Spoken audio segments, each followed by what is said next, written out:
It's 5:15 on the September 9th. We're in the Tom Baker Room of the City County Building. This will be the Board of City Commissioners meeting, but first we'll have invocation and Pledge of Allegiance. Chaplain Wolfgram, please.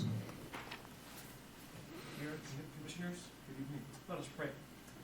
Heavenly Father, as we come upon the commemoration of yet another 9/11, we are grateful for your presence in our lives, for your protection, and for the safety that we enjoy, especially in our community here in Bismarck, Burleigh County area. We pray your care and blessing for our city, for these leaders as they gather, and for those who serve our city as they protect and serve, and also are there with all of the situations that we face.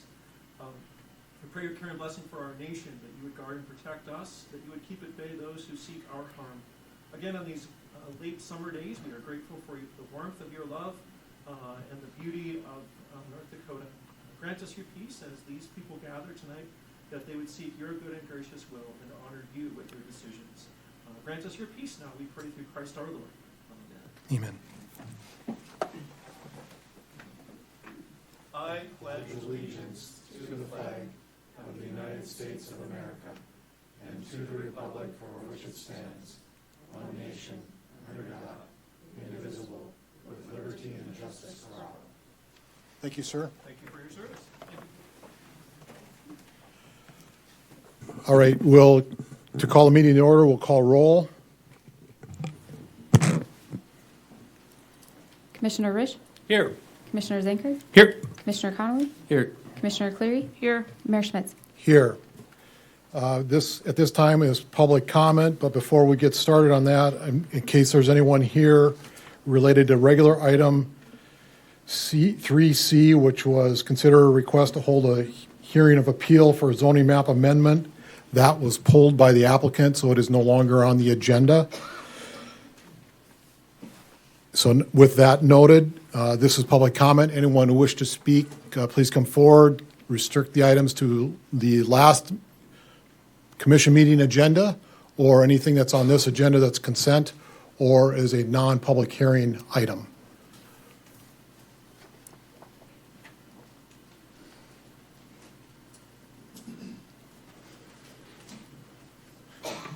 Go ahead and sign in and state your name and which topic, please.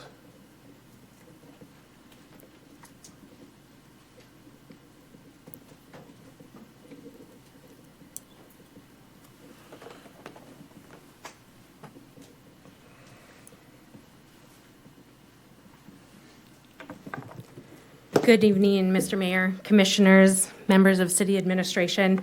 Thank you for giving me a brief opportunity to speak tonight. I'm here to provide a brief update on Bismarck Municipal Court as we approach finalization of the 2026 budget. So I'm referencing. Judge, is this related to the budget item? Okay, it's more of a review of what the court has been doing, and I want to make sure all the commissioners are on the same page so I don't violate any open meeting rules. But is it going to be, I'm just clarifying, is it going to be related to the budget? Because we're going to have a public hearing on that. Might be a better time to discuss that then. I'm not. Sure, when would you like me to speak on it? When we'll actually have the public hearing, and during that public hearing piece. Okay. This evening. Perfect. It'll be this evening. I think it might fit better with that. Okay, thank you. Yep. Again, this is public comment. Anyone wish to speak, please come forward. A second call for public comment. A third and final call for public comment. Seeing nor hearing anyone, a public comment period is now closed. Commissioners, what are your wishes with regard to the consent agenda? I'll move we accept the consent agenda as presented. Second. Is there any discussion? Hearing none, we'll call roll. Commissioner Zanker? Yes. Commissioner Connolly? Yes. Commissioner Cleary? Yes. Commissioner Risch? Yes. Mayor Schmitz? Yes. Moving to regular item agenda 3A, continue the public hearing on ordinance 6635 and annexation of part of lot 1, block 2, Northern Sky Edition, first replat. Daniel, go ahead. Good evening, Mayor and Commissioners. So this item was on your agenda at the last meeting, but as a reminder, I'll go over some of the background for this request. This is Wilmette Development LLC requesting approval of an annexation of the eastern portion of Lot 1, Block 2, Northern Skies, Second Edition, First Replat. This would be annexed into the city of Bismarck. It is in the northern part of our community, just on the west side of North Washington Street, north of Ashcooley Drive. If I can have the screen, there we go. You can see it there on the screen, the location in yellow of the annexation proposed. City staff do find that this proposed annexation would not adversely impact the public health, safety, and general welfare, and we do recommend approval of the annexation. As always, the staff report contains all of the details behind that and analysis. The Planning and Zoning Commission considered this request during their June 25th, 2025 regular meeting and recommended approval at that meeting. You did open the hearing for this during your last meeting in August, but at the request of the applicant, you continued that hearing and made that vote. So here we are today at the continued public hearing. I can answer any questions you may have, and I think a representative for applicant is here as well. Okay, thank you, Daniel. Again, this is a continuation, so is there anyone who wishes to speak? Or Landon, I suspect you have some updates for us. Thank you, Mayor and Commissioners. Landon Neimler of Swinson-Hagen Engineering, representing Wilmette Development on this. As Daniel mentioned with this, we did continue this from the last meeting. And, just to mention again, regardless of tonight's annexation request, there is, of course, a ticking clock on the annexation for this entire area that will be up in a few years. Tonight, though, however, we are asking for another continuance to September 23rd. There's still some last-minute financing between the developer and the purchaser of the land. So we are asking for another continuance for 2 weeks. Commissioners? Any concern? No. Okay, so I think we need an official motion to continue it. I'll make a motion to continue the public hearing for ordinance 6635 till the next meeting scheduled in September. Second. Any discussion? Hearing none, we'll call roll. Commissioner Connolly? Yes. Commissioner Cleary? Yes. Commissioner Risch? Yes. Commissioner Zenker? Yes. Mayor Schmitz? Yes. Next item is hold public hearing on ordinance 6638, the 2026 city budget. Dimitri, are you going to give any presentation? Good evening, Mayor, Commissioners. I do not have a presentation tonight. I'll let you either comment or begin the public hearing. Okay. All right. This is a public hearing. Anyone who wishes to speak on the 2026 city budget, please come forward. And you've already signed in, so That was quick. All right. So I've been the city judge for just over the last year, and I just wanted to come and give the commission an update on how things have been going, a year in review, as you guys are making decisions on the budget. So I'm not sure if you all know or don't know, but we have some unfunded legal mandates we're facing. Specifically, the biggest one, we've had several legal mandates that we're in transition with and dealing with, but the biggest one is becoming a court of record. So we're in transition to become a court of record. This is a state mandated change that significantly impact our operations, and we need proper staffing and technology upgrades to comply with this state requirement. Number two is caseload increases. I do have a handout to provide to you, and I should add as well, and I will add, I have a couple handouts to provide to you. One is regarding our case increases over the last 5 years. Last year we had over 25% growth, and the year before we had over 40% growth. And so we're seeing the bottlenecking of those operational challenges with the recent growth that we've faced. We've done a little bit of research to see what other cities are dealing with as far as growth as well. And so I have a printout for you with what other cities have had and did a 5-year, how many new cases they've had in 5 years. So just to give you a little brief overview of that research that I'm about to provide you, Fargo has 2 part-time judges. West Fargo has 1 part-time judge.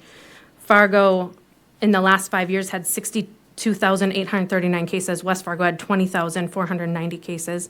Grand Forks, which is similar in population, a little less population than Bismarck, they have 1 part-time judge. They had 35,000 cases in 5 years, and Bismarck had 99,484,000 new cases.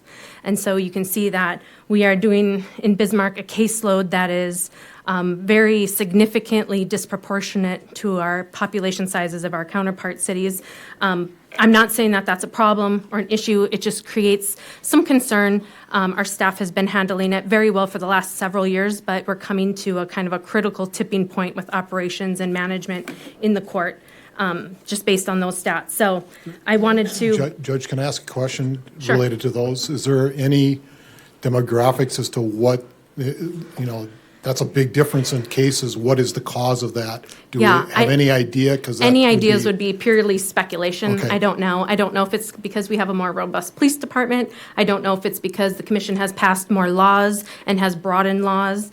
So there's, we do have a significant increase in prohibited camping citations. We have significant increases in park violations, in open container violations. And I can give the commission the specific different charges that we see the increases in, but it's across the board. It's from traffic tickets. Okay. And those case numbers do not include parking at all. So the case numbers that I provided to you do not include parking increases. They do not include orders to show cause, which orders to show cause are hearings that we have for people failing to comply with conditions. So these are just new cases. We might see that case 10 times in our courtroom. If they owe a victim money for restitution, or if they owe the court fines or not complying with a condition of probation, we might see one case 10 times, and these are only new case numbers. So we don't have access to how many times we actually see people in the courtroom. Our staff has done a great job to try to manage. We've added additional hearings to try to work with the amount of warrants. We're right now averaging about issuing 450 warrants a month, so it's a strain on the police department. We're working with them, and we added an additional hearing every week to try so they don't get bottlenecked with warrants as well. So we're trying to even it out and work with all the other departments. I also want to add that our revenue for Bismarck Municipal Court does exceed the expenditures. So I want to give, if I may approach, I'll give each of you a handout, and then I'll finish up my summary of what we're doing to help. Please.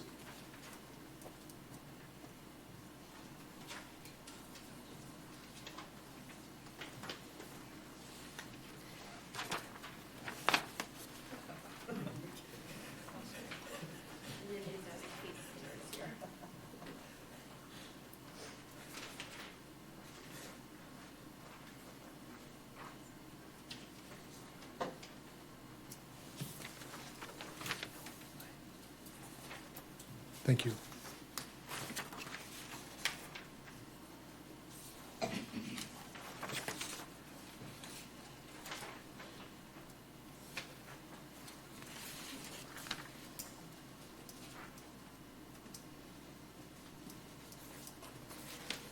And there's a note in there of what other municipalities are adding. And so I'm not asking to add, but I'm asking to maybe make adjustments. And really, that's your decision. I have no control over, what you as a commission decide, but I do want to make sure that you have all of the information and that all of you hear it at the same time. So with the caseload increases, our caseloads are continuing to rise. I provided you the handouts, but these caseloads are putting more and more pressure on our already limited resources that we're working with. And we take pride in limiting our resources and using what we have. We've been working with IT in the city of Bismarck. They've been a great department to work with. They've been very helpful in identifying efficiency improvements, upgrades, and we're taking in all of their advice and information. But it was concluded from IT that the improvements are low-bearing fruit, in their words. So the improvements can't impact in a significant way the very large concerns, which are the caseload and the unfunded mandate. We are trying to remedy that. We have some things that may be coming from Odyssey, which is options to pay tickets online. That was something I started working on last year. I was told it would be ready and rolled out this year. Now I'm being told it's going to be ready and rolled out maybe next year, the beginning of next year. So we're hoping that will also provide a little bit of cushion so that our staff can enjoy some of the trainings and things from HR, because at this time we just can't enjoy any trainings or really have any time to do anything because we are trying to keep afloat. In July, we launched a courtroom collaboration with community and local service providers. The focus is to support community members dealing with mental health and substance issues. Providers are now appearing in court when we have court sessions to directly connect with individuals in need of services. The early feedback we've been receiving is very, very positive from both providers and people in the community. This is an effort. It's more time on the front end, but we're hoping that this will decrease some of the recidivism and caseloads that we're seeing on the back end of these numbers. And we've had many additional added and new duties and responsibilities over this last year. So we're adding duties to support other departments, adjusting our operations to meet the city needs. There's too many really to list tonight, but we're trying to make an impact where we can. And despite all these crushing caseloads and unfunded mandates, the strength of our court is really our staff. Their dedication and morale is truly unmatched. They continue to deliver justice with professionalism under increasing pressure. So as you finalize the budget, I just ask that you consider the operational needs and the legal mandates ahead. The upcoming changes are not optional. But they are an opportunity to modernize and better serve our community. Thank you for your time and continued support. Can I ask? Go ahead. Commissioners, go ahead first. I don't care whoever. I didn't see who raised their hand first. Mr. Mayor, Your Honor, am I looking at this right? We have reduced your budget from 2025 by, I don't know, $7,000, or 2026 by $7,000 from 2025. And we're bringing in about 1.3 million, and we're funding the court at about 805,000. I think I'm looking at it right. I'm not sure that way. I guess this is a document from fiscal, so I believe But your so. 2026 budget is less than 2025 on this sheet. And I'm not sure why that is, or I think it's projections, but I'm not sure, why our budget would be less. Dimitri can probably help us with that. Okay, but you bring in about $1.3 million, correct? That's how I read it, yes. Right, and then we spend about 805,000 in operations. Okay, thank you. Commissioner Conley, In a continuation with that part, I think your mic might be off. thanks, Commissioner, for noticing that, but if you could add a context, Amanda. In 2025, like the combined jail fees, we budgeted $1 million. It's significantly less this year. Can you share that information? I can. I was hoping not to because as a judge, we don't like to look at, what we're spending on jail. But inevitably, we do look at that. So there's been some maybe rumors that I'm not sending people to jail, which is not true. So just to get everybody on the same page with that, what I'm doing is looking to see if that person is on a hold for another county or another jurisdiction that's already paying the bill. And I'm not doing a concurrent sentence. So I don't know if you know what concurrent sentence is, but if somebody's sitting in jail for 60 days and I can only give a max of 30 days, I'm not going to order a 30-day concurrent sentence and take the bill from some other jurisdiction and pay it for the city when they're already sitting 60 days. So it's not that people are getting less time. If that person deserves 30 days and they're not on a 60-day jail sentence, then they're going to go sit 30 days and Bismarck is going to pay for it. But if they're already serving another time for another jurisdiction or they're sitting on a $50,000 cash bond for another jurisdiction, then I take those things into consideration on who's paying the bill and making sure that people are still having consistent sentences. So it's not that people are just being let out to the streets. It's that people are having consistent sentences, but the court is looking at how to be most effective and efficient with our resources.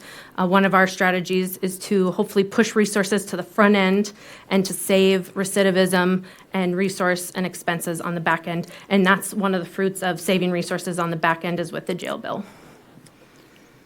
And the part of that I appreciate is trying to reduce or save recidivism, because reoccurring costs aren't good for the person trying to hopefully grow into a better life and all of the people that support that structure. And I do want to add that part of this strategy does put a lot more pressure on the clerk staff. because as we're working with these community service providers, we're looking at probation conditions. Can we solve this problem or issue with probation conditions? Does this person need a peer support, a community program, somebody that can report back to the court and let them know? So a lot of our people that are coming through, we're not giving them jail time right off of the front end. We're giving them a chance to comply with probation conditions and go to treatment, seek housing within a timeline. And if they don't do that, they're facing jail time. But if they do those things, then problem solved for everyone, and hopefully we can not see them coming back through that revolving door. The problem is the clerks have to monitor those conditions of probation, and it's an extra step for them. It's a lot more work for them, but I keep telling them hopefully we'll see it in the caseloads decreasing eventually, and so hopefully we'll see that work, that extra work we're putting in now, in the years to come in the community and status. So that, and I was going to tell you something else about kind of uploading. It does take more time in court. So being court of record, we're going to have to spend a significant more time in court because there's more procedural things to kind of discuss and open up on the court of record. We have to make sure we're recording properly, and there's some legalities to it. So that's going to take more time. Also, when we're trying to figure out the root of the problem rather than just handing out a sentence, and we're trying to figure out what's the issue. Is this an addiction issue? Is this a mental health issue? Is this a reoccurring problem, and how do we address it? It does take more time in the court process. To me, not significantly, because you see the savings on the prisoner care bills, and I think it's worth it to have that extra time and extra pressure on the court staff to be able to see those savings and using our resources efficiently and effectively. And I think it's a better outcome for the people we serve in the community, trying to get to the root of problems rather than just paying to house a problem for 5 days or 10 days. Okay. If that makes sense. Does that make sense? That explanation? One last thing with it. Through these discussions, municipal court's my portfolio, and through these discussions, some topics that are bigger than municipal court that are actually statewide influence and things I'd never heard of before. We're following up with meetings. She mentioned one of the programs is a software called Odyssey, and we're going to continue working on that. When it comes to budgets, there's a timeline, and timing's rarely on your side when you're dealing with a lot of different topics, so there's going to be some continued conversations even leading into the future years. But this is one way. I do appreciate, Amanda, that you spoke, because it is one way to inform all 5 people, because we do live in a space of open meeting law. So yeah, I appreciate that. Thank you. And the commission, I just wanted to bring it to your attention as well, because the commission will have to probably make decisions in the coming years of what to do with the judge position. It's a half-time position, but I'm working full-time. So we're going to have to figure out what this is going to look like, especially if there's continued caseload.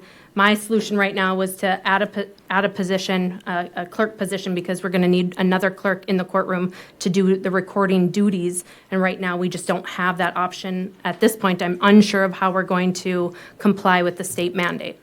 And so the commission's going to have to figure out and come up with some ideas of how we will comply with that state mandate. So Commissioner Risch and then Commissioner Zinker. Mr. Mayor, Your Honor, yeah, I can't understand how a part-time judge can handle 99,000 cases. Just doesn't seem possible to me. That's not in 1 year. 5 years.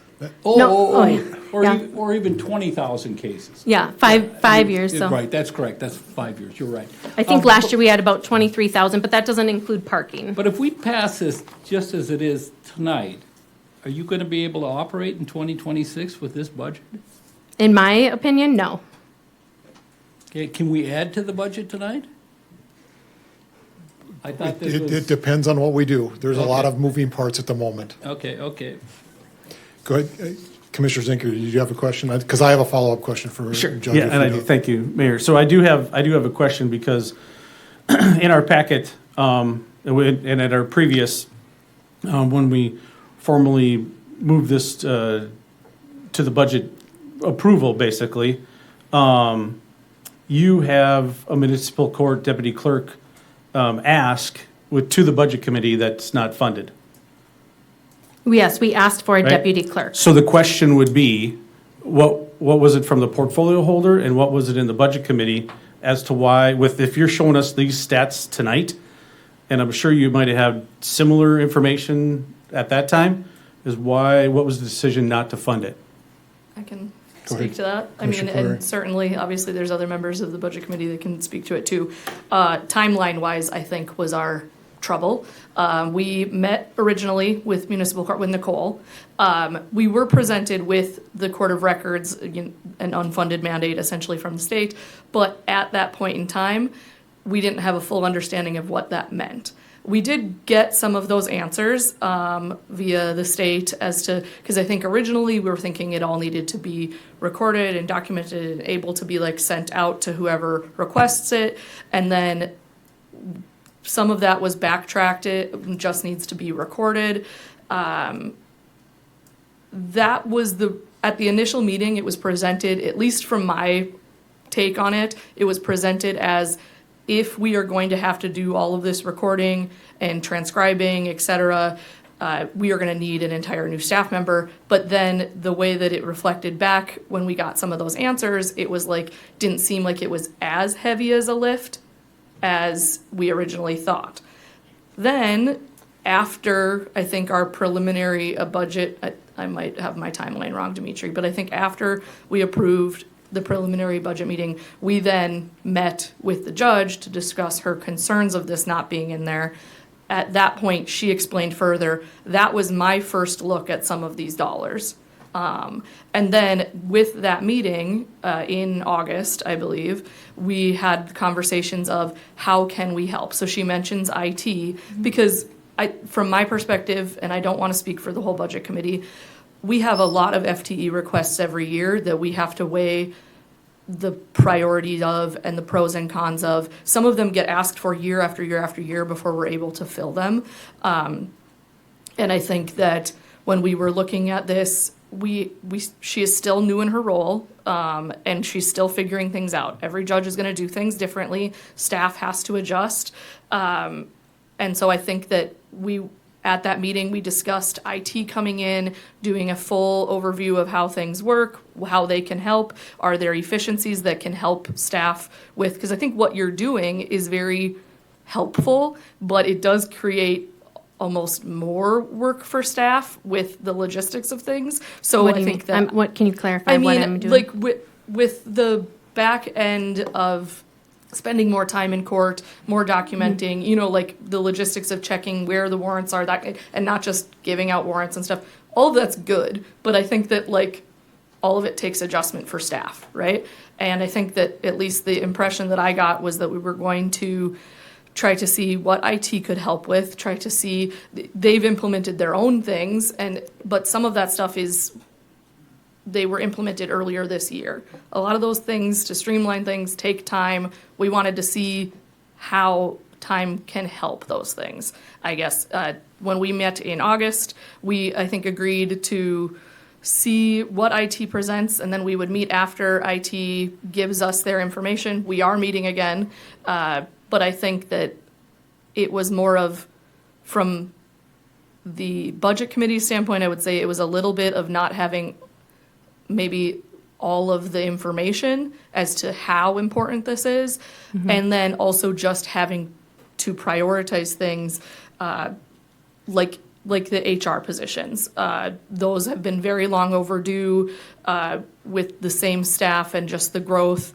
And so I think that it was more of a just trying to find the priorities. And then with that saying, not to say that your position isn't a priority, I think that we just had less information on that position because it is a new ask. Some of these other FTEs that we are approving are things that we've talked about needing consecutively.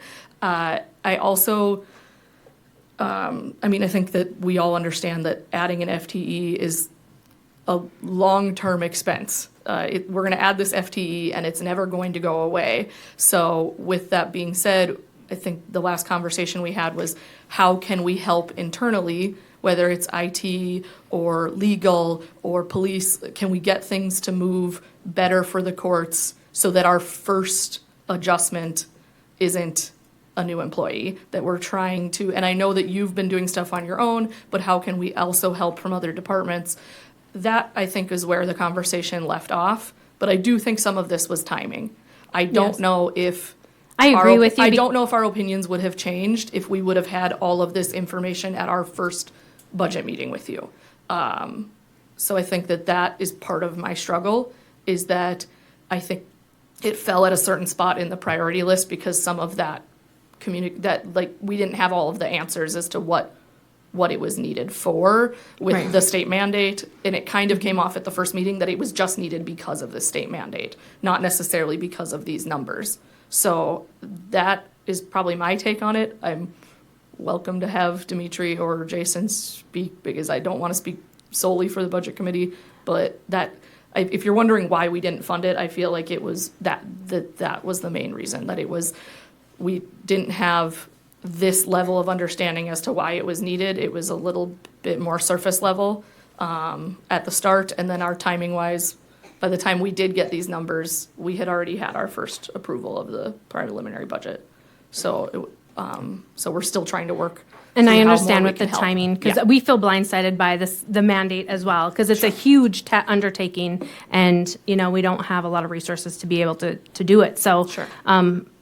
so we didn't have years to prepare and plan for it. It was just mandated, and we kind of gave information as it became available. Right. Yeah, by no means were you not giving us the information. I think that we were told what you guys thought it was, and we were like, whoa, that's a lot.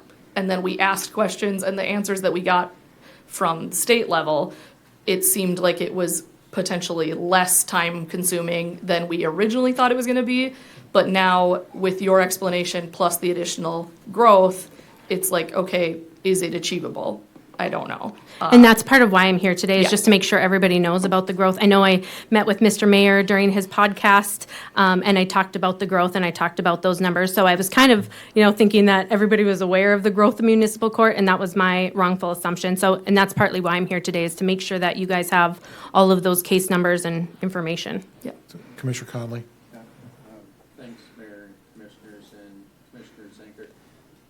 As far as the state or the unfunded mandate. Turn your. Sorry, Mayor, Commissioners, Commissioner Zanker. Seems to be a habit tonight. As far as the unfunded mandate, I believe League of Cities and what they shared was it was $1,500 roughly of software and not a lot of hours to make this transition. And that's where some of the IT information I didn't know, and we're walking into that space, but in correlation to the timing that we have to have our budget in, it's a very uncomfortable space to go in. So when Commissioner Risch asked you how you could, and you didn't see how, from their perspective, I don't want to put words in your mouth, that you don't see how that's conceivable.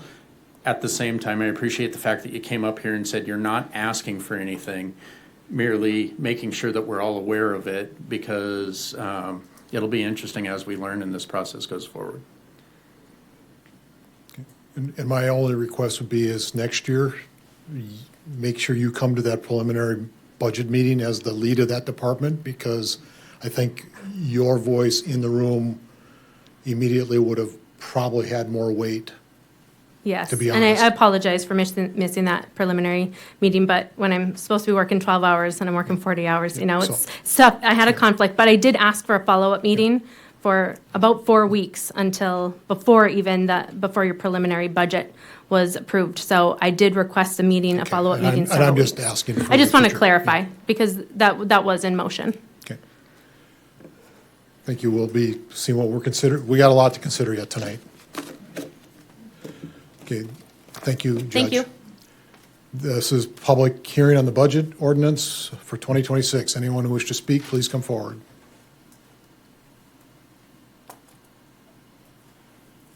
A second call for public comment on the budget. A third and final call for public comment on the budget.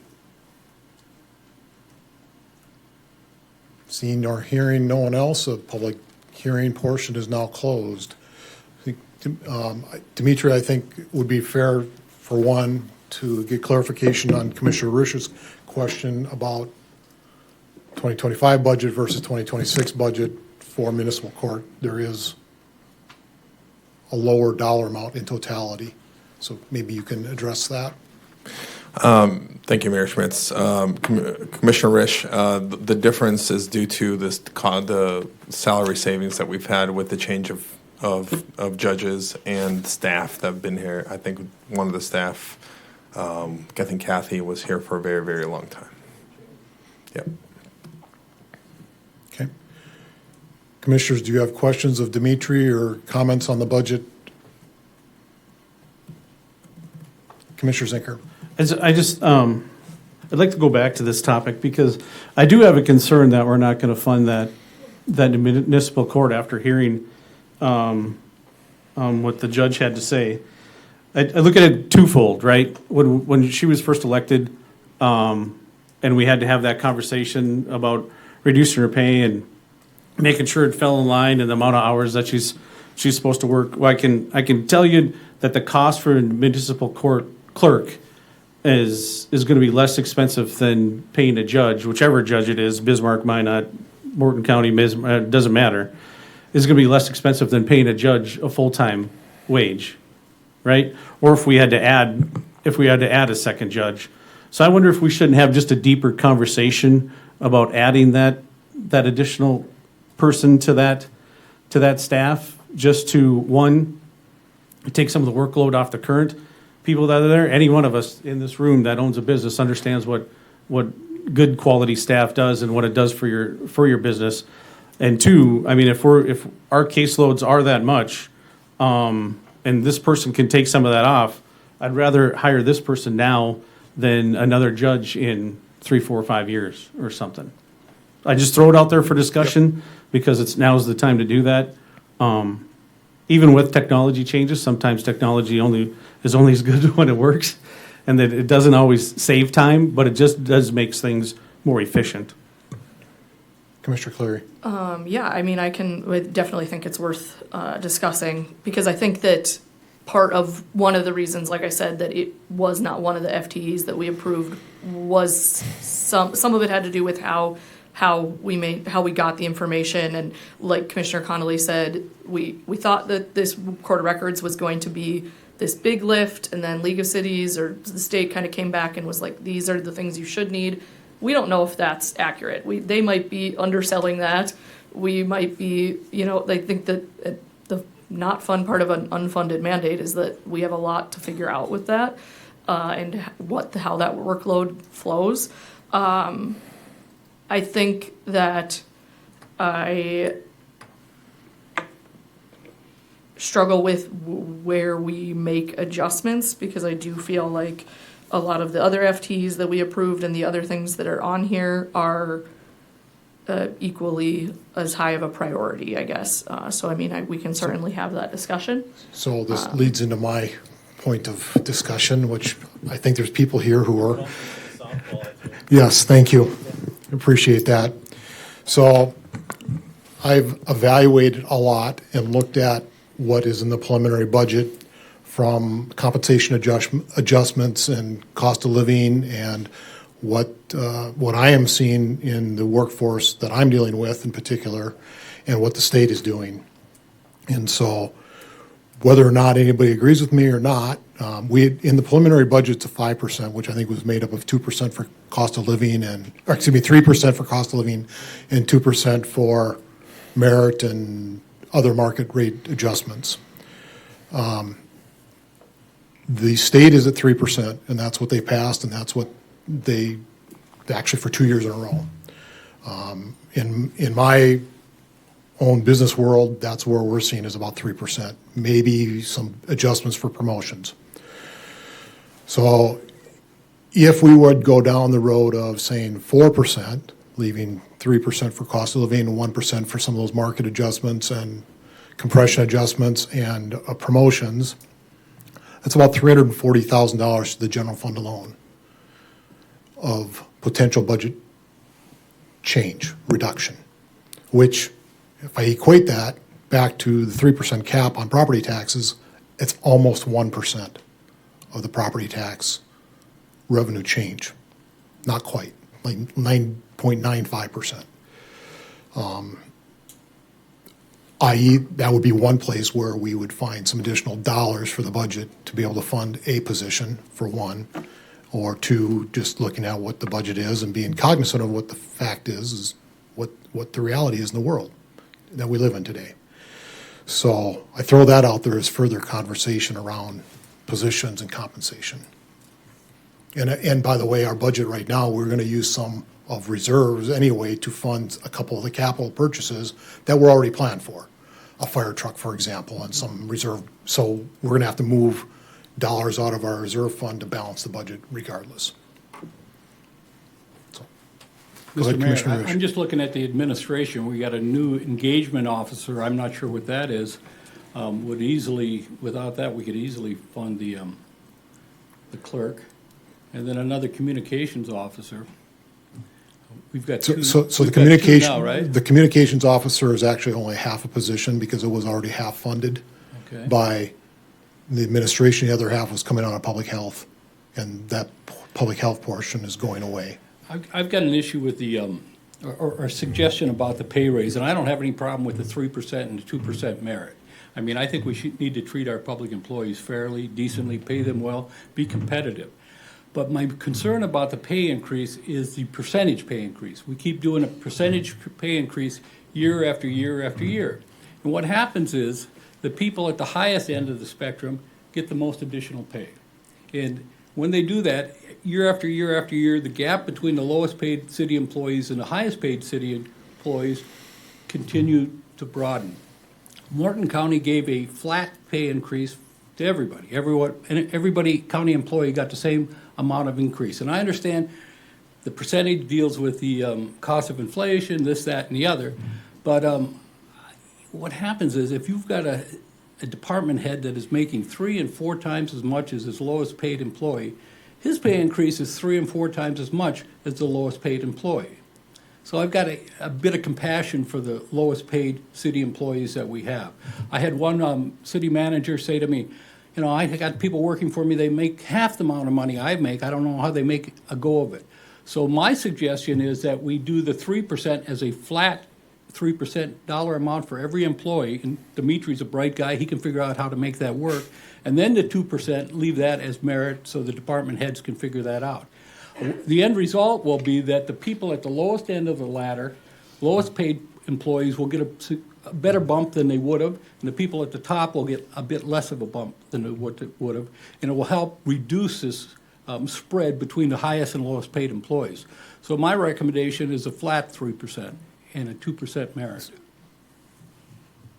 Be a pool that would then A be divided median. by all the employees. That's correct. An average, yeah, Correct. okay. 3% pool. Not 3% flat.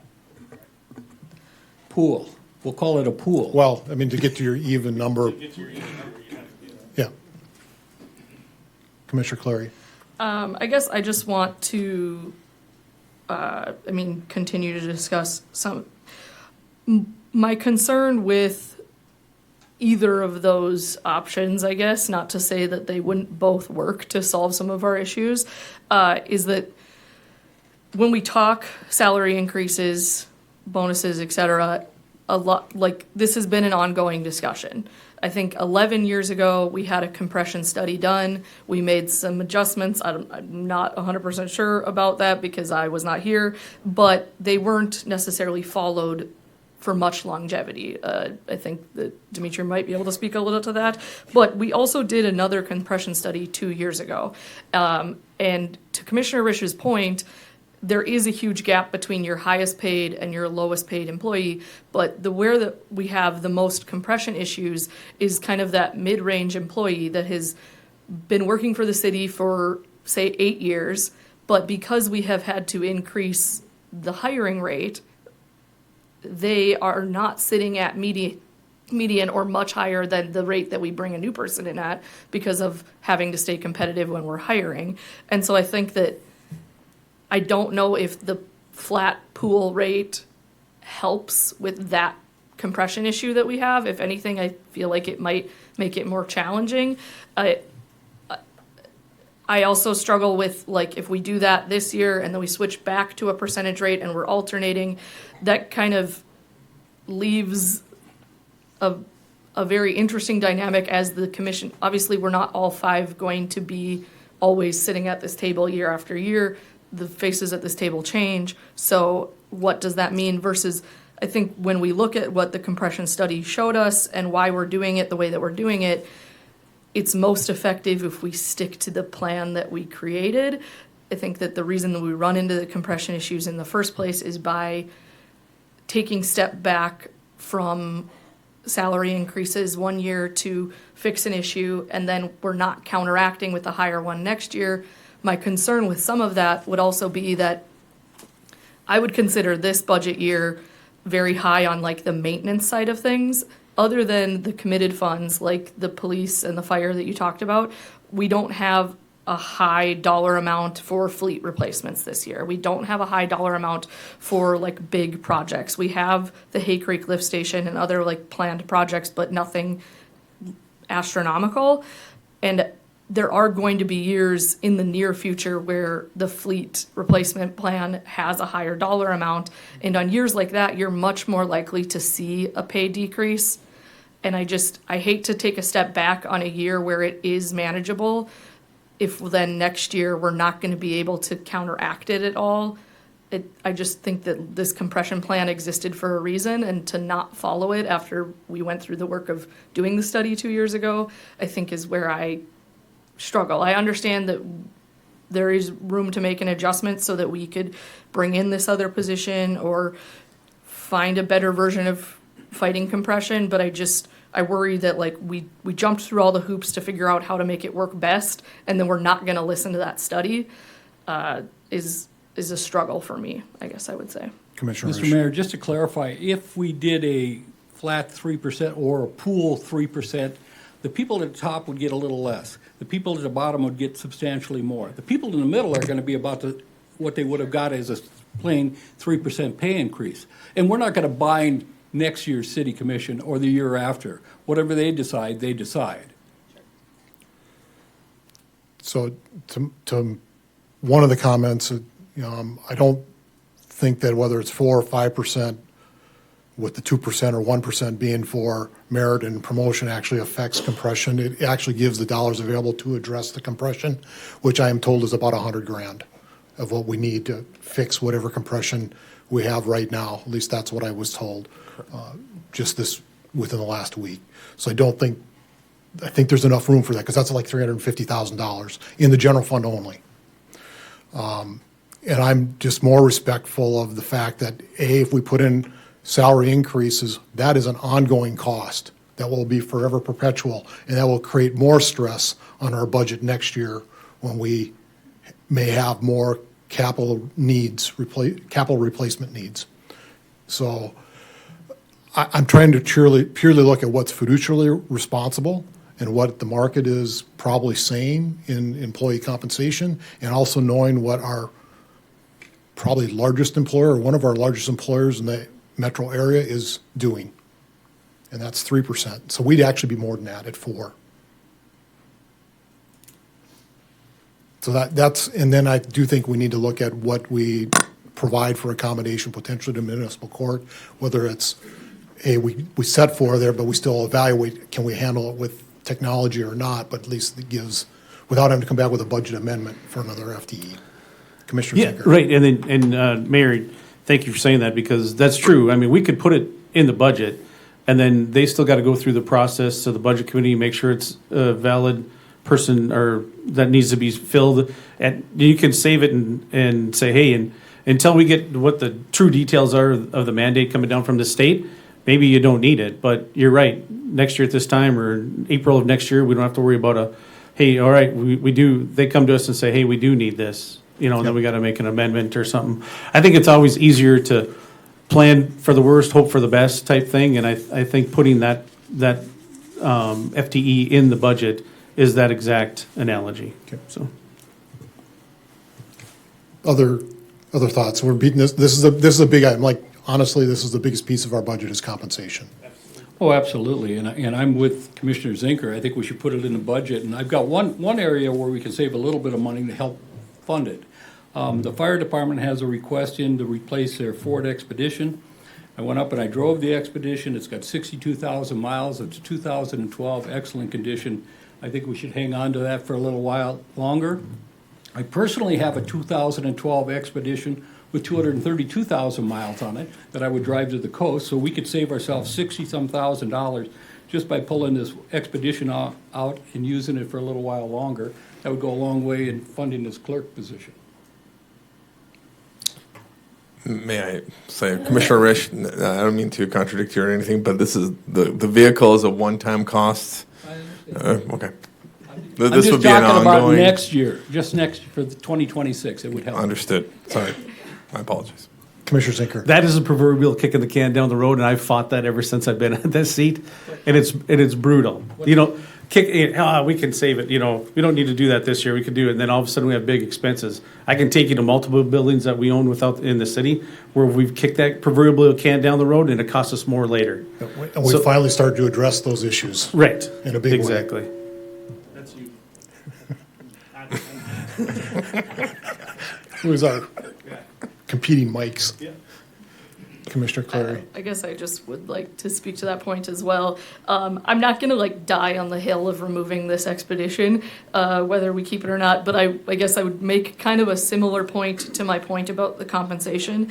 The fleet plan was a very hard thought through concept that I would like to stick to the fleet plan as close as possible, just because, you know, though it might be a very functional vehicle, it was put on this year for multiple reasons, whether it be that they're worried about continued maintenance on a car as it ages and what that maintenance costs versus a newer vehicle. It also might be on this year because we don't have a heavy lift for bigger machines this year, so it's easier to fund it this year versus if we don't do it for 3 years, and then on that year in 3 years when we want or need it to be replaced, all of a sudden we have 2 snowplows that have to be replaced, and we're like, well, we can't do the Expedition 2. The plan exists for a reason. It's already saving us money, so I'm hesitant to make adjustments to Kurt's concept, but at the end of the day, it's not a huge adjustment, so I'm not like overly worried about it either, I guess. So Dimitri, could you tell us what the fully loaded cost is of a clerk position? Of the clerk position, Mayor? Yep.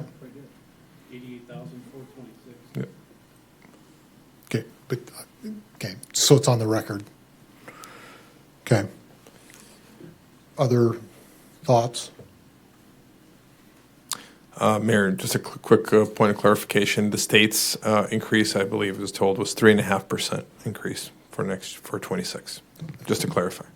I'm pretty sure it wasn't, because I know what my wife got. Yeah, so Mayor and Commissioners, I talked to the compensation manager for the state, and they moved their ranges 3.5%. So the ranges are moving. The range is moving, but. So the ranges moved 3.5 last year, and they're moving 3.5 in Yeah, 26 as well. but the budget approval was 3%. The ranges are set, the increases are 0 to 5% with an average around 3. So that's just what they've been doing. And then it doesn't matter, that's what the largest employers are doing, and that's what they're living by, so. I've got a question, Mr. Mayor. Where did the 3 and 2 come from to begin with? There was no discussions when I was in my budget meetings. Dimitri? Are you talking, excuse me, Mayor, Commissioners, Commissioner Risch, are you talking about the 3% cost of living plus the 2% merit? Correct. I don't know how that was arrived at. Great question. So kind of to Commissioner Cleary's point, I think she mentioned it earlier. So we've had some studies over the years. So this was before my time. In 2015, there was a study on the market adjustment, there, at the city. And they did that adjustment, but they didn't really follow the plan, which is supposed to do a cost of living adjustment every year. In 2021, we did the City Commission approved an update to that study to sort of get everybody back up, because we couldn't hire people at the lowest rate, which was too low because it wasn't meeting the market. Kind of like Commissioner Zinker said, kicking the can down the road. Well, we kind of had to pay for it. So we brought the bottom up but everybody that's within the ranges never got moved up as much. And so we had what's called known as compression. We have a range for every grade of employee, and within that grade, that employee is supposed to move at a certain rate. And so then we did a compression study because a lot of employees were basically saying, look, what you call market, or when I'm too close to the bottom of where the employees are being hired. So somebody who's been in the job for 5 years was getting very close to the same pay as somebody who's walking in the door. And that's what happened. So we had this sort of a mini compression study where the experts told us, what Gallagher told us, look, you have to move through the range. You have to give us the cost of living adjustment based on market, known as a market adjustment. And then on top of that, if you follow how fast do you want an employee to get to midpoint. And they said, on average, an employee gets to midpoint about 5 to 7 years, which means that's where they're an expert in their field or they're good at their job, about 5 to 7 years. We said we can't afford that. We can't pay people to get to midpoint that fast.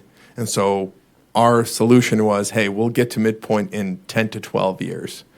And so that what's caused us to say, okay, if we add 2% to the market adjustment, we will move people through the range as they should, and then new people coming in will start at the bottom or close to the bottom, and then there will be a little bit of a separation between experienced employees and new employees and so on and so forth. So that's how we got to that. And so we've been following that plan for the last 2 or 3 years, and so we're just continuing that plan just as we were recommended by our experts.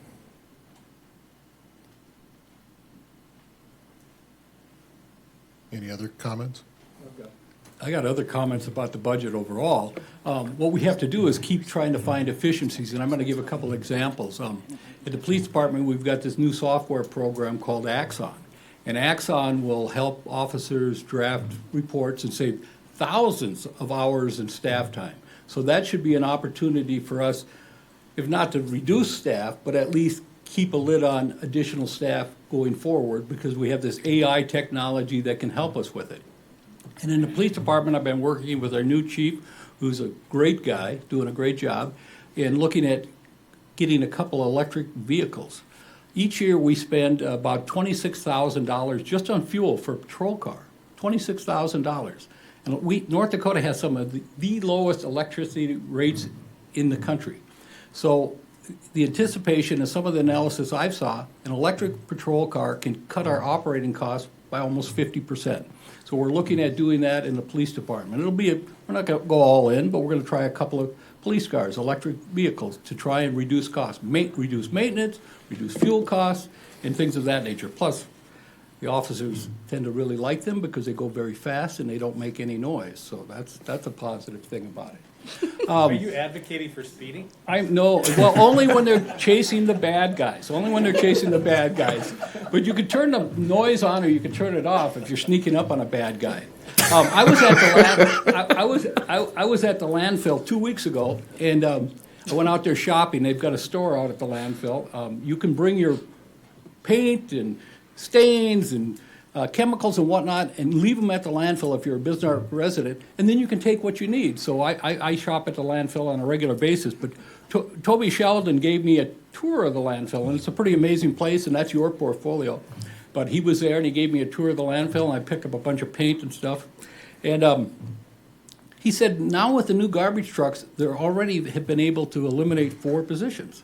That's an increase in efficiencies. That's what we want to do. Try and find ways in which we can increase efficiency so we continue to pay our employees decent wages, but find other ways in which to reduce costs. Electric vehicles, garbage trucks that don't pick up the extras, different things like this to save money for the city.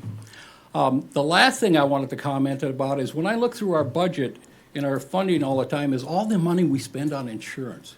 Crazy amounts of money for building insurance, automobile insurance, things like that. We had a wrecked police car, and I was in there, and I was looking at it, and said, we're waiting for the insurance company to total out this vehicle so we can replace it and whatnot. One of our fire stations had a water backup, and we're waiting on the insurance company to cover this cost, if they'll cover this cost. When in fact, as big an operation as we are, we should look at doing some self-insurance. some self-insurance. So we kind of are self-funded through the North Dakota Insurance Reserve Fund. Okay. We're part of a pool. Sure, That's you're part- really what that is. Okay, well, I see Bain Insurance repeatedly through last week's, There are some things we do have to buy Just- commercial insurance for. just a lot of insurance payments in our last financial statement I signed off on. Yep. And my thoughts are, some of that stuff, instead of paying those insurance premiums, we set up our own separate fund to cover damages when things occur. Maybe it'd be a patrol car, water backup at the fire station, things of that nature. Well, Attorney Mees has got a response. Oh, she for you. wants a, Well, Bain is our agent and is sort of the middle person between us and the Insurance Reserve Fund. We're required to use an agent. okay, important that we have a middleman. Not really, but we don't have a choice. I think that's state law. We can't insure our own vehicles?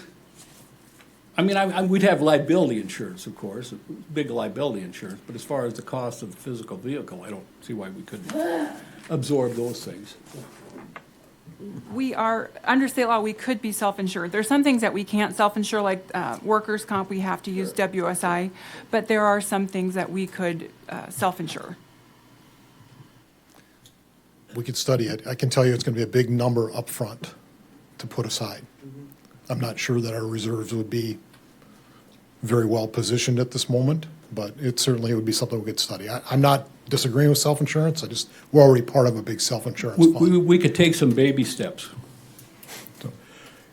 Commissioner Conley. Well, I worked in the insurance business for 11 years, and one thing about self-insured plans, they usually pay a company like Bain or Aetna or Blue Cross Blue Shield to administrate it because they have that integral knowledge. It's still the city's plan, but they administrate it more effectively and more efficiently than a lot of times if we tried to do it in-house, because sometimes it's a lot to keep up with. Food for thought.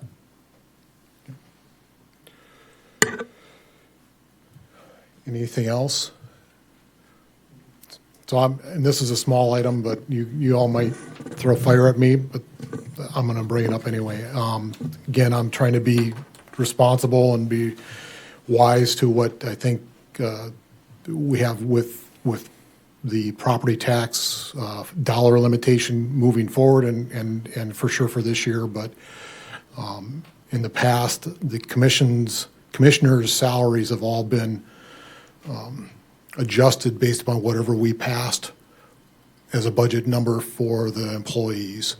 And it's not a big number in our budget at all, but every 1% effectively is $1,000 out of our budget. So if we were to cap or freeze for 1 year or 2 years or whatever, or not, I'm just throwing it out there. I think it shows us as leaders being responsible to our citizens of what that means. I say freeze it for the entire time that I'm around. So I just am throwing it out there as. I don't know, how do we stack up with other city commissions? Are we in the, somebody, when I was running for office, they said, well, how much are you gonna get paid? I said, I didn't know until I read the Tribune, but, it's not a lot, but, are we I don't know comparable that to the other cities? I mean, I don't know. I know Jason knows the answer to that, but I don't really care personally, because I didn't run for the compensation. Mayor and Commissioners, if you're curious to know where you sit, I would have the actual information in an email that I could find it, but just a broad stroke, Bismarck elected officials are significantly lower than other communities of this size in all positions. Is it not working? The light's on.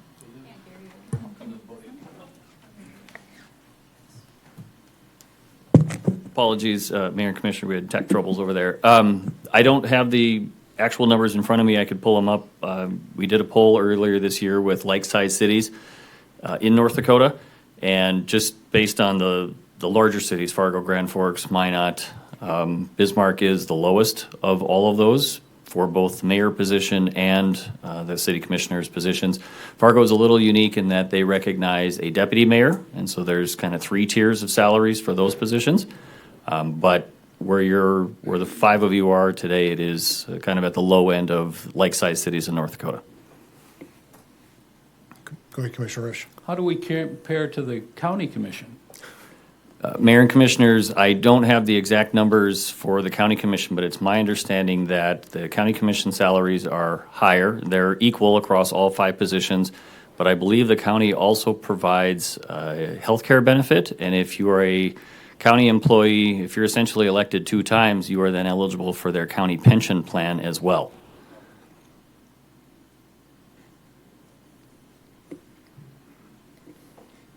That's a whole different level.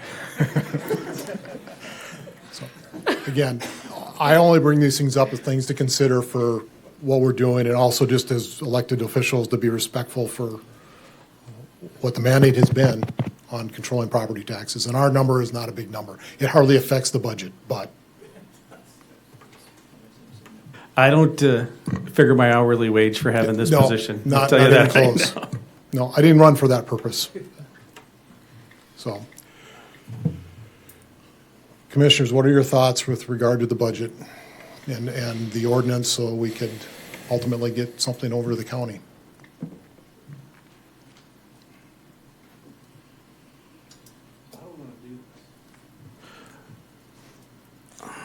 I think I'll make a, you want us to make motions so we know what the heck we're doing? We've got about 40 things on the table here, Dimitri. And they don't all have to be applied. Can I add one more thing? Oh, sorry.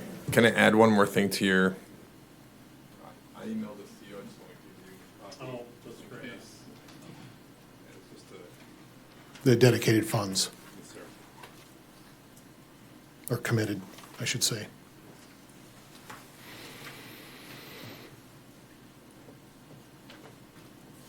I'll just briefly describe what you're looking at. Essentially, it's a list of $20 million worth of reserves that we will dedicate, or with your approval, our intent is to dedicate these for these purposes, for the Emerald Ash Borer prevention, police station land purchase, city building renovation in the next few years, and next year we can start doing those little things and utilizing our reserves for these kind of projects. Our ERP system is fairly old, and we're going to need to replace it. That's going to be a very heavy lift, not only with one time but ongoing things. And obviously the fire station 6 fire trucks and station, that we're dedicating our reserves to those purposes, and with your approval, of course.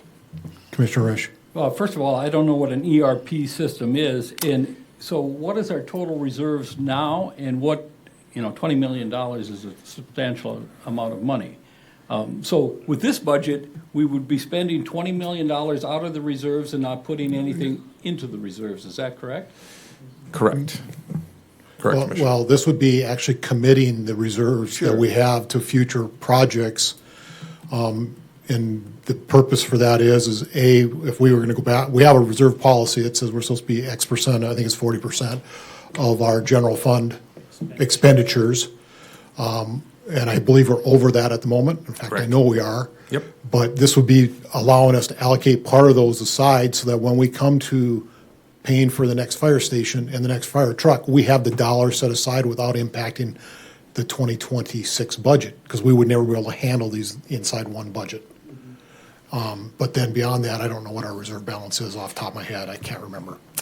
Mayor, Commissioners, Commissioner Risch, our reserve balance is approximately $63 million in the general fund, and that includes everything from restricted and unrestricted and everything. This is just taking some of the unrestricted money and setting it aside for these projects. So, so people, so public and really just you all understand that this money is set aside. It's not something that, we're sort of keeping all this money for no apparent reason. This is intended for these projects because they're going to eventually come due and need to be spent. To answer your question on the ERP system, it's our I forget what the enterprise resource. I forget what the P stands for. Basically, it's our accounting system, entity wide. It's where you punch in. We do payroll through it. We process payments. Everybody uses it for accounting reasons, for budgets, for everything, and it's a citywide. Everybody has a login. Everybody uses it. It's just kind of old. But to be fair, Mr. Mayor, most of this money will be spent in 2026. The fire station, the fire truck, building renovation, maybe not all of it in '26, the police station land, that'll all be. There's a fair amount of it that Yeah. will be The probably vast- spent between vast majority. the end of '26 and the first part of '27. Sure. Commissioner Cleary. Just to add a little bit of an explanation for that, Commissioner Risch, some of this stuff, for example, the emerald ash borer prevention was earmarked in 2025 because we were waiting for that to happen, right? So like, we don't know, with the projection of city building renovation, like, will all of it get used? But we are kind of reserving it essentially for that. EAB is in North Dakota now, so I'm assuming that some of that will get used next year as we work on saving our urban forest from it. But some of that, you can't plan exactly when you're going to use it, but we can earmark it. And they are specific to one-time costs. You don't want to be spending your reserves on ongoing costs. So that's everything listed there is going to be like a one-time cost. Commissioner Risch. But to be fair, we've got some other big one-time costs coming up, a potential new police station, an expansion of the airport that, and just to be sure everybody knows, our airport, we don't actually assess a mill levy, they're self-funded. The last time I think we spent money on the airport was in 2000 when we tore down the old one and built a new one. But this new proposed expansion has got a big number on it, and so there's some big expenses coming up. The runway that was just recently refurbished or rebuilt we had some sales tax dollars that went to that. Okay. Anything else? I think if I remember, the easy way is if we have an adjustment to the existing preliminary budget, we'd make motion to either do several at once of those or one at a time. Yeah. All right, with that, Mayor, I'll make a motion that we, for budgetary purposes, add the deputy clerk municipal court for, per our dog was 88,426. Second. Do we have discussion on that? Hearing none, we'll, Again, man, this is really tough tonight. they're kind of hot. Well, I always get yelled at when we don't talk loud enough, too. I'll put that out there that it's just a budget, it's in there. If we don't use it, fine. If corrections come from municipal court and they don't need it, so be it. But I don't want to shoehorn us later on and create other problems for the future. Okay, any further discussion on that particular amendment? Hearing none, we'll call roll. Commissioner Cleary? Yes. Commissioner Risch? Yes. Commissioner Zenker? Yes. Commissioner Connolly? Yes. Mayor Schmitz? Yes. Any other items? Commissioner Risch. I'll move that we remove the expedition from the fire department budget. I drove it myself. I looked it over. I'm a car buyer on the side. Excellent vehicle. We can get some more life out of it. And I understand the fleet replacement plan, but this doesn't have many miles on it. Second. Okay, I have a first and a second. What discussion do we have? I'm just going to say that I understand your reasoning. I'm a no vote because I just truly want to stick to the fleet plan and follow it because I've seen so much of its value in bigger chunks. But I understand your perspective. I just am trying to stick to Kurt's role. So. Yeah, I'm going to call roll. Commissioner Risch? Yes. Commissioner Zenker? No. Commissioner Connolly? Yes. Commissioner Cleary? No. Mayor Schmitz? I'm going to say no, and I agree because of the fleet plan. Next, any other items? Commissioner Mr. Risch. Mayor, I might as well make a motion that we do the pool on the 3% rather than a flat 3% pay increase and allow the 2% merit to stay as it is.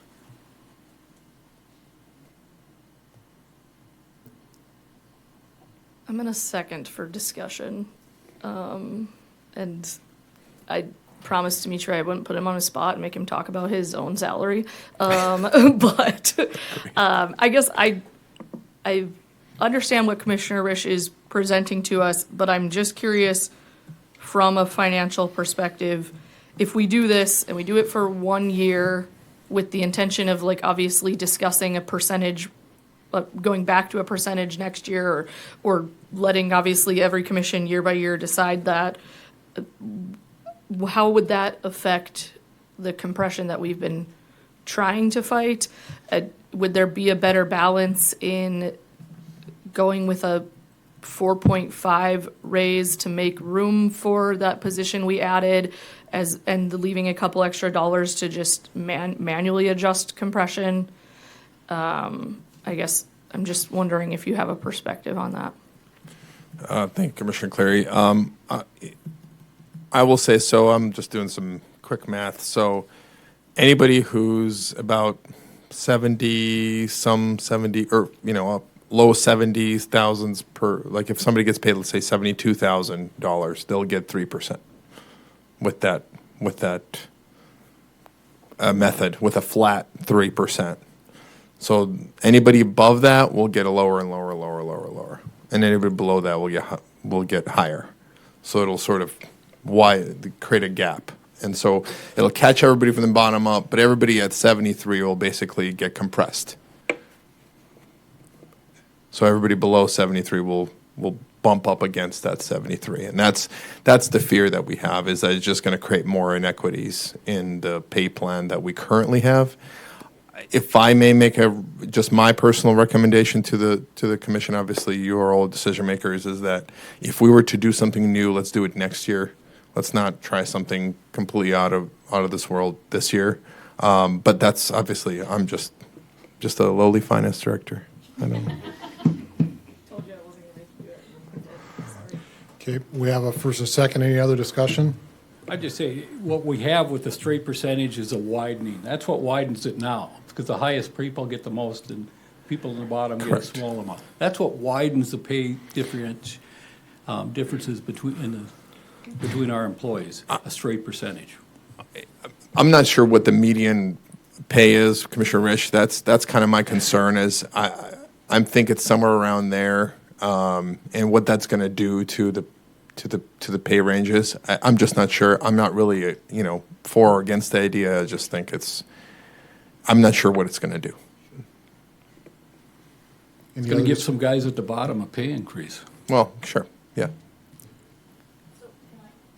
Can I ask you a question? So with that 3%, what's the impact to the ranges? The ranges will not be moved? It can't move it because you're not adjusting the cost of living effectively. You're just doing a flat dollar amount per employee raise. So we will not move our ranges, and so the state and other employers will move their ranges, so we will be 3.5% behind. I just wanted to clarify my own mind. Yeah. Thank you. Well, it sounds like the people at $70,000 around there and below will do fine. Did I understand you right, Dimitri? That's correct, Commissioner Risch. So I'm just not sure what the median is, though. That's the bulk of our workforce. Okay. Any other discussion? We'll call roll. Commissioner Zanker? No. Commissioner Connolly? Yes. Commissioner Cleary? No. Commissioner Risch? Yes. Mayor Schmitz? I'm a no, and it's because I'm more concerned about the compression, because that's really where we're going to be at, is the employees who have been here with us for 7 or 8 years are going to be compressed, and we're going to lose them, which is really is a serious issue.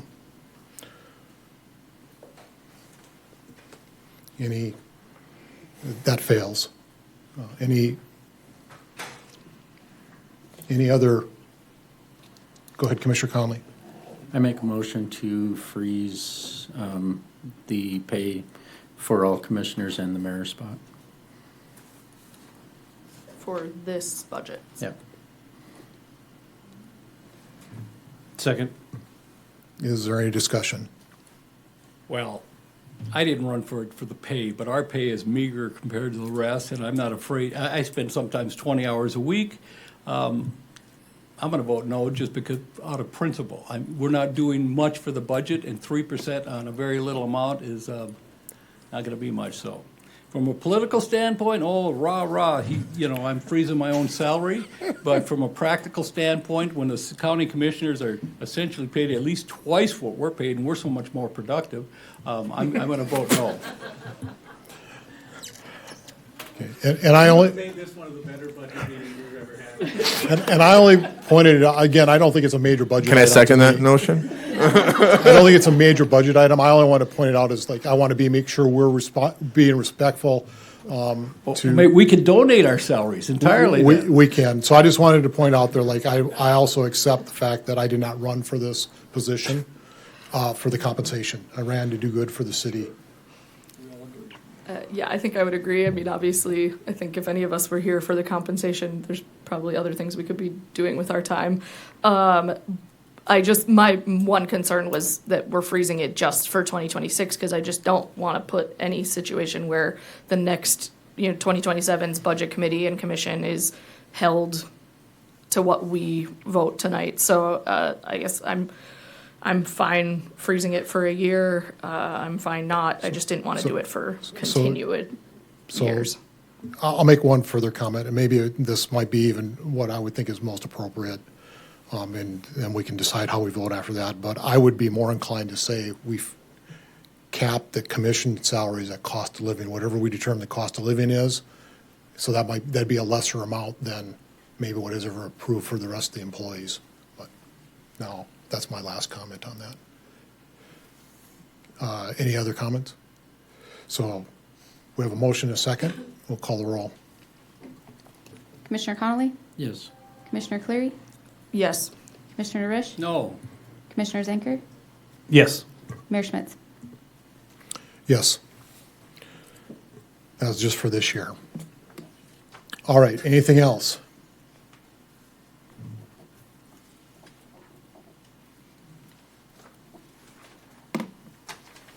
If there are no other, So we just gotta figure out how we're gonna cover that 88 grand. Well, I had a solution. Well, you got For 1 year. anything. pardon me? You wanna- I mean, I put it out there as I think that, I really think 4% is an adequate raise for 2020, going into 2026. With 3% of it being cost of living, so that moves the ranges, and 1% for merit and compression and promotion type situations left up to the discretion of the department directors and city administration. But I'm one person, and that certainly would provide us some funding for that. I'll also say $88,000 is not going to affect the bottom line of this budget significantly. We're going to be using some reserves regardless. So I don't see that I don't think we need to fund that particularly or find a way to fund it. Maybe that's the best way to say it.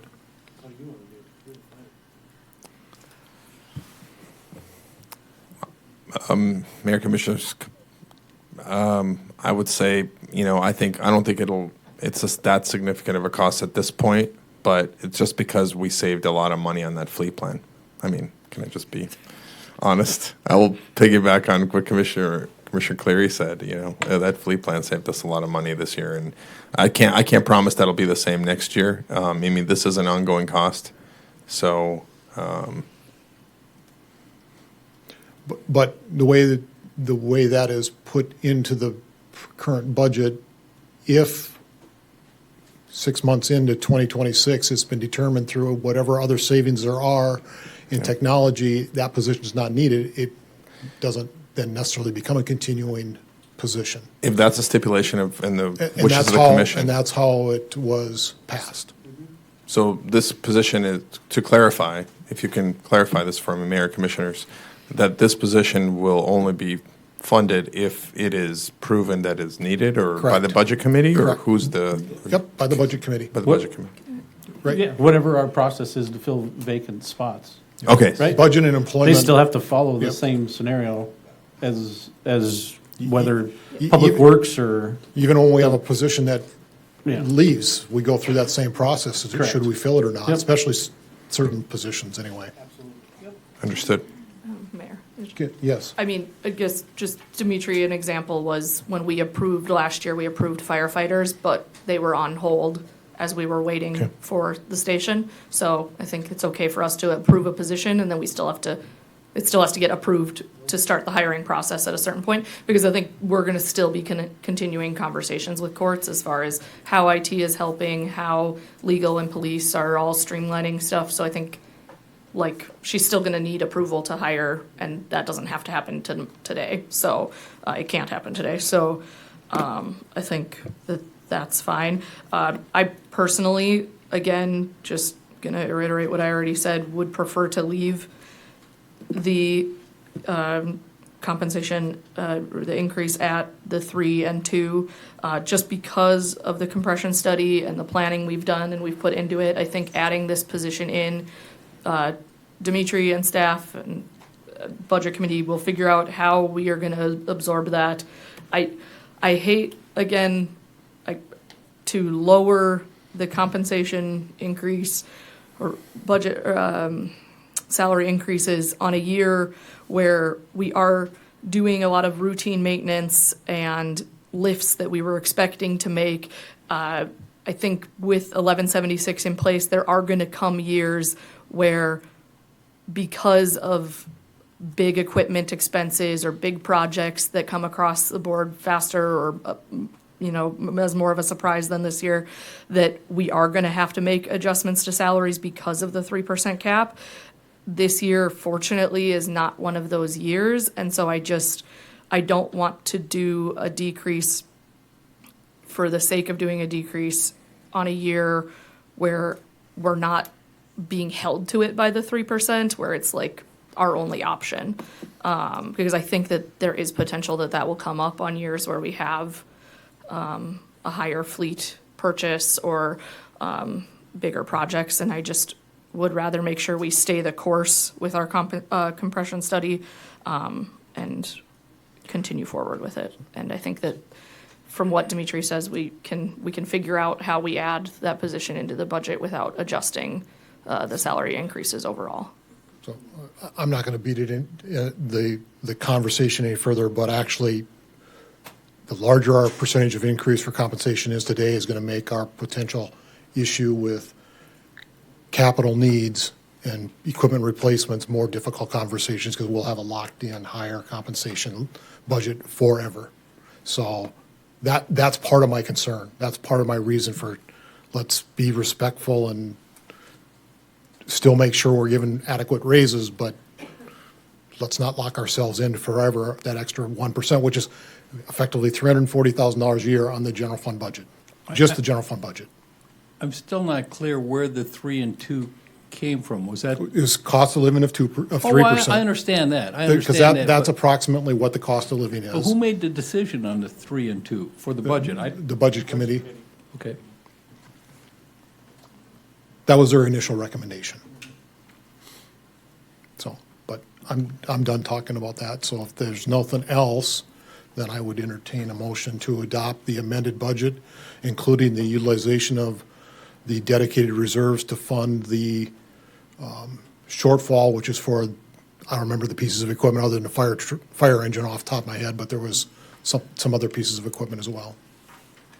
I would move to approve the 2026 budget ordinance 6638, including the 2026 fees and charges and the general fund committed balance amounts as presented, and attached to the agenda item, including the previous motion to add in the clerk of courts position as an additional FTE. Do we not need to also say we're going to use some of the general fund reserves to fund the deficit? I believe is that included when I state that that it includes the general fund committed balance amounts? That's what I'm speaking to, right? No, that's a different number, because we're about $1.5 million or $1.4 million. 1.7 million. Mayor, Commissioners, Commissioner Cleary, the 20 million is the reserve, there's a committed reserve, and then what Mayor's referring to is the fact that we're using our existing reserves for the fire truck. We're actually appropriating the expenditure for the fire truck. I put that, I think that's in the motion that I provided to Commissioner Cleary as kind of as presented as we've have it on the website. I just want to make sure. Yeah, I want to absolutely. make sure we cover it because we can't have a deficit budget. Yes, if you want to state that, I'm perfectly fine with that. Okay. I can give you the exact number if you prefer. Sure. It's 1,747,000. So to include that from Deficit. reserves, correct? Am I Correct. understanding that correctly? Correct. To cover a one-time balance. Correct. Second. Any further discussion? Hearing none, we're going to call roll. Commissioner Cleary? Yes. Commissioner Risch? Yes. Commissioner Zanker? Yes. Commissioner Connolly? No. Mayor Schmitz? Yes. Motion carries. Thank you for the lively discussion, and I think we had, it is important for us to have these conversations, I believe. All right, moving to item D, consider request for resolution receiving bids, ordering preparation of the engineer's statement for Street Improvement District 589.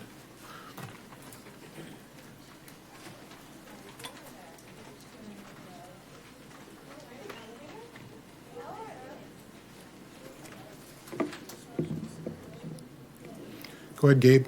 If I could get the screen up for a second. Maybe? There we go, perfect.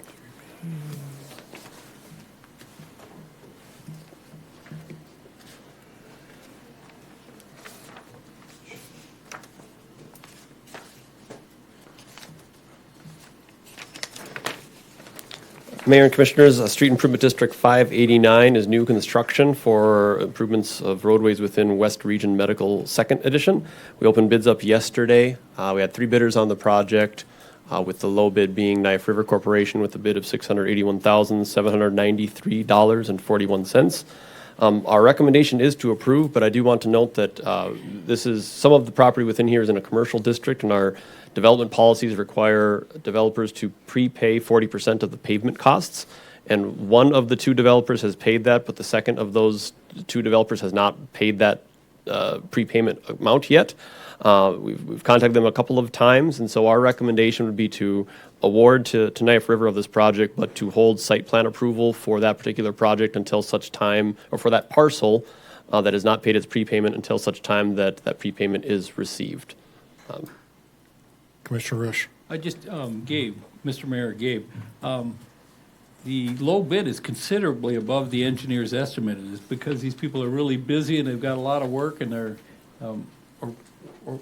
what's your guess on that? Sure, Mayor and Commissioners, Commissioner Risch, this one in particular, this project had a component of it wanting, this builder who wanted to get into their site required a portion of the project to be completed yet this year, to have actually pavement in the ground yet this year, with the remainder being done next year. So it's probably not the most efficient way to build that, and I think in our engineer's estimate, we didn't appropriately allocate the remobilizations that the contracting industry will have to use to construct this particular facility.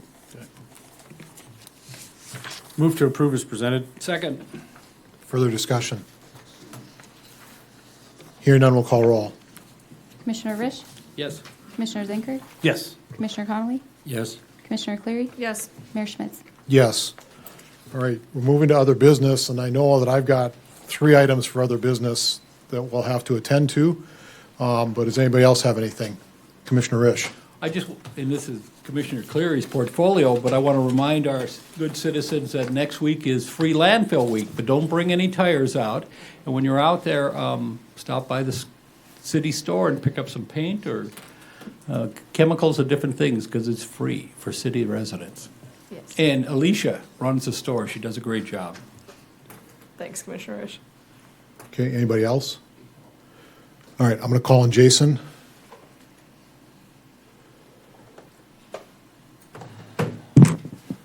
Good evening, Mayor and Commissioners. I'm in front of you tonight with something that we didn't put on the agenda, but it is something that we do need to address. Many of you know Community Development Director Ben Arith has submitted his resignation. His last day in this organization will be Friday. That causes some dominoes that need to stand up and be tipped over again. And one of the things that we need to do is we need to recognize an acting director for that department. I would like to call out that we have gone through the steps. We'll go through the steps with HR to recognize Daniel Nairn as the acting director for community development for the interim. Daniel is currently the planning manager and has been working with Ben over the last couple of weeks to pick up on some of the skills and the tasks that Ben is managing during his final days here. But I also would like to share with you as the administrator, we are using this opportunity to just take a pause and evaluate the best use of that department, its resources, the staff that we have in place. I'm not here to tell you that we're opening up the community development director position immediately, but I'm also not here to tell you we're eliminating it altogether. So we're just using this time to take a deep breath and assess the situation. The staff that Ben leaves behind is very well trained, very competent and professional in their tasks. Certainly, he has led them well over his time here. Bismarck is a better place because of Ben's input and his professionalism and his leadership, and so I thank him for that. But I would like you to know that in the not-too-distant future, I hope to stand in front of you with either a plan to move forward to fill a position or perhaps a plan that might look a little different than what we are used to seeing today. But I would like to use this time to reflect internally, talk with some other stakeholders in the organization and some of you that hold the portfolio here as well. So no promises on the date, but I'm certainly not looking to slow play this into 2027 or anything like that. We recognize the need for leadership in that department, and we'll be coming forward with a plan in the not too distant future on how best to move forward with that. Any questions for Jason? Okay, thank you. Next item is calendar reminder and update. So I know it's not for a couple months yet, but November, we have our first commission meeting on the 13th, which is a Thursday and not a Tuesday, because Tuesday is Veterans Day. And so just to make sure we're all aware of that. I'm a pretty repetitive. Well, that's why I'm trying to get out in front of this. Someone's got to send me a meeting invite. Noted. So When you show up here on the 11th, that'll be your reminder. So the other item is in December this year, we have two meetings. One of them is scheduled for December 23rd, which is going to be a travel day. I already know I'm traveling that day, and I know I'm probably going to be in an airplane during when commission meeting would be. So I would like to see us consider reducing December meetings down to just one, which would be on the 17th, the third Tuesday for the entire month of December, and even consider suggesting that on the calendar moving forward, because December is a very busy month as it is, with a bunch of holidays in there. I think it would be more accommodating to all staff included. So if that's okay, then I would ask that the administration repost that and make that adjustment. Go ahead, Commissioner. Do we need a motion on that? We probably do, because we have to adjust the calendar. We make a motion to. Excuse me, Mayor. Just a correction. December 16th is a Tuesday. I wrote 17th Oh, on your 16th. memo. It's I'm the sorry. 16th. Okay. We do need a motion, though, to do that. You're right. So I'll make a motion to have one December meeting on the correct date of the 16th, in lieu of two. Second. Is there any discussion? We'll call roll. Commissioner Cleary? Yes. Commissioner Risch? Yes. Commissioner Zenker? Yes. Commissioner Connolly? Yes. Mayor Schmitz? Yes. And then before I forget to get to item number 3, remember next week, Wednesday, 17th, I think is the right day. We have our joint, we agreed, and I think we all got polled on this. But that's why I'm mentioning it now, is the 17th, next Wednesday, in this room at 5 o'clock will be the combined meeting of both the Burley County Commission and the Bismarck City Commission on the topic of ETA. Whitney, can you just do a calendar invite for that one too? Thank you. 5:15? 5 o'clock. 5 o'clock. Okay, and then the last item is I'm going to call on Greg Haug because there's a situation that arose today for some grant funding at the airport. Keep us on our toes. Yeah, Good evening, Mayor, Commissioners. Yeah, I apologize for, I mean, I apologize, but then I guess we thank the FAA for their offer. This afternoon at about, 4 o'clock, we got a grant offer for 8.6 and some change for our runway 321 and taxiway D rehabilitation project.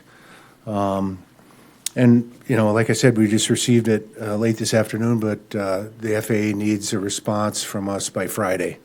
This is one of those typical things where the end of the fiscal year, they have some extra discretionary funding. We have projects that we have put together and are waiting and ready on the shelf, and they have the opportunity to provide some additional funding to us. So, we've been successful with this in the past. On a number of different projects, and this is just like another example of that.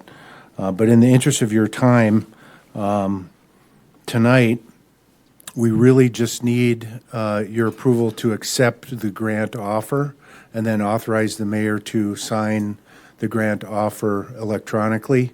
And then we will come back at another meeting more formally and ask for acceptance of the bids that we've got from the contractors and the project budget and all that kind of stuff. We'll come back and take care of all that at a later meeting. But yeah, this is. It's the east half of the crosswind runway and the parallel taxiway.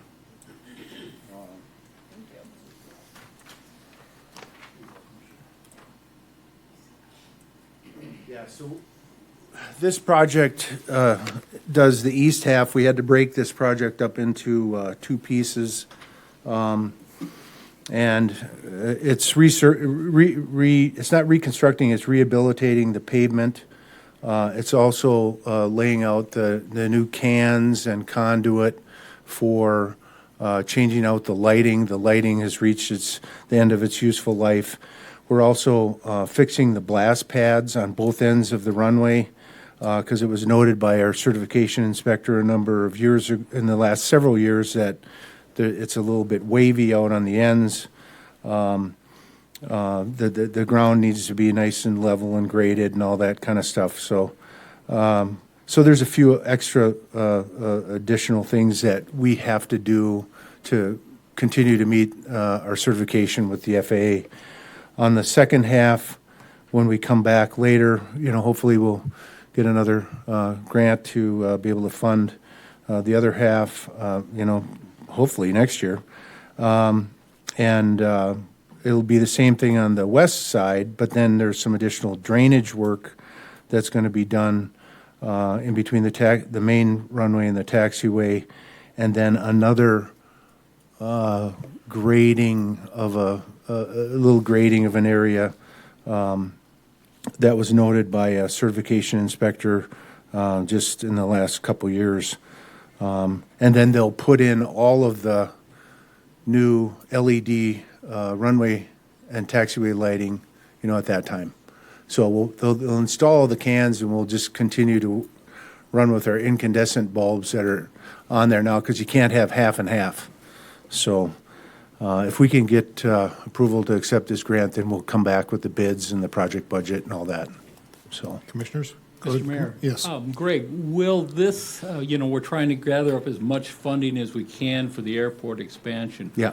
Will this allow us to use some other money that we might have had to spend on this for the airport expansion? Is it going to take away from our funding for the terminal project? Is that kind of your question? No, my question is maybe this will free up some other money that we could use towards the terminal project. No?